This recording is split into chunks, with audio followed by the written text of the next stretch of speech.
नाही, खरं तर याची सुरुवात ई-केवायसीच्या प्रक्रियेची सुरुवात ही सप्टेंबर 2025 पासून झाली.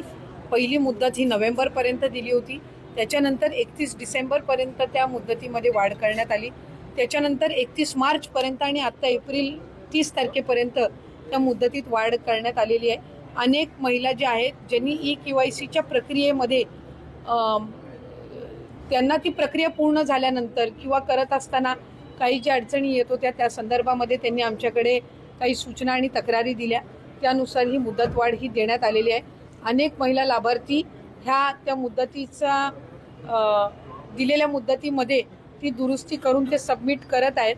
साधारणपणे 30 एप्रिलपर्यंत त्या संदर्भातला अंतिम जो डेटा आहे हा आपल्यापर्यंत समोर येईल. आमची साधारणपणे ई-केवायसीची जी प्रक्रिया आहे ही राज्य शासनाच्या किंवा केंद्र शासनाच्या ज्या इतर डायरेक्ट ज्या लाभार्थीच्या म्हणजे डिरेक्ट बेनिफिशरी ट्रान्सफरच्या जेवढ्या स्कीम्स आहेत त्या सगळ्यांनाच ई-केवायसी ही मॅन्डेटरी असते. त्यानुसार ही प्रक्रिया ही सुरू आहे आणि त्याच्या अंतिममध्ये अधिकाधिक ज्या लाभार्थी आहेत त्यांना लाभ हा या योजनेच्या अंतर्गत सुरू राहील. परंतु काही ठिकाणी नेटचा अभाव असल्यामुळे त्यांचं केवायसी होत नाही. त्याच्याकडे एप्रिल नाही, आता नाही 30 एप्रिलपर्यंत आता दिलेली आहे. त्याच्यामुळे 30 एप्रिल आणखीन तारीख तर येऊ दे. आणि ही तिसरी का चौथी मुदत वाढ आहे आणि बऱ्याचशा लाभार्थी महिला ज्या आहेत या त्याच्यामध्ये दुरुस्ती करत आहेत. आणखीन जवळपास 15-20 दिवसाचा कालावधी म्हणजे 30 एप्रिलपर्यंतचा हा त्यांच्याकडे आहे. त्याच्यामुळे त्याच्यामध्ये त्या ई-केवायसीच्या याच्यामध्ये त्यांनी चुकीचे ऑप्शन काही निवडून त्यांना लाभ जर बंद झाला असेल तर ती दुरुस्त त्यांना करता येत असतं. आणि आम्ही त्याच्यामध्ये आणखीन पोर्टल स्वतंत्र उपलब्ध करून दिलेला आहे. त्या पोर्टलचा जर त्यांनी वापर केला तर मला खात्री आहे की बऱ्यापैकी सुरळीत केलेली ही प्रक्रिया ही विभागाच्या माध्यमातून लाभार्थ्यांसाठी उपलब्ध करण्यात आलेली आहे.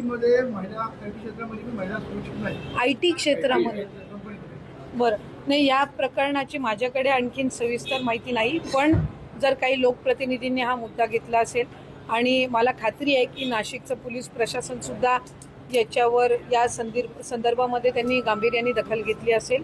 आणखीन महिला व बालविकास विभागाची मंत्री म्हणून सुद्धा IT क्षेत्रातील काही या महिलांसोबत जर काही चुकीचा प्रकार घडला असेल तर तिथल्या स्थानिक पोलीस प्रशासनासोबत मी सुद्धा संपर्क करून त्यामध्ये आणखीन काही कडक कारवाई करता येतील या संदर्भामध्ये आमच्या वतीने त्यांना सूचना देण्यात येतील. काही अशोक खरात प्रकरणातील ज्या काही पीडित महिला आहेत त्या महिलांचे व्हिडिओ त्या ठिकाणी समोर येत आहेत. ज्या वेगाने व्हिडिओ समोर येत आहेत त्यामुळे त्यांचं आयुष्य संसार उद्ध्वस्त होऊ शकतं. काय आव्हान असेल? नाही, खरं तर माझं आपल्या माध्यमातून सगळ्याच नागरिकांना आव्हान असेल की अशा पद्धतीच्या व्हिडिओजला कोणी प्रोत्साहन देऊ नये.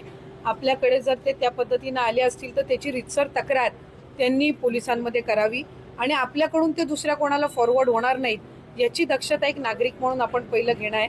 मी सुरुवातीपासूनच या भूमिकेवर ठाम राहिली की मूळ मुद्दा हा त्या पीडित महिला ज्यांच्यावर खऱ्या अर्थानं हा अतिशय निंदनीय प्रकार झालेला आहे त्यांना न्याय मिळण्याचा आहे आणि त्यासाठी शासन सर्वच पद्धतीनं निश्चितपणाने ती कारवाई करत आहे. एक महिला अधिकारी ही त्याची एक प्रमुख म्हणून राज्याचे मुख्यमंत्री देवेंद्र फडणवीस साहेबांनी नेमलेली आहेत. या व्यतिरिक्त सुद्धा जर आणखीन महिलांना त्या संदर्भामध्ये पीडित महिलांना त्या संदर्भामध्ये जर पोलिसांना माहिती द्यायची असेल तर त्यांनी पुढे यावं. त्यांची आयडेंटिटी ही त्या ठिकाणी राखून ठेवण्याच्या दृष्टिकोनातून पोलीस प्रशासन सगळी खबरदारी ही घेईल. कुठल्या ज्या साईट्स असतील कुठल्या ज्या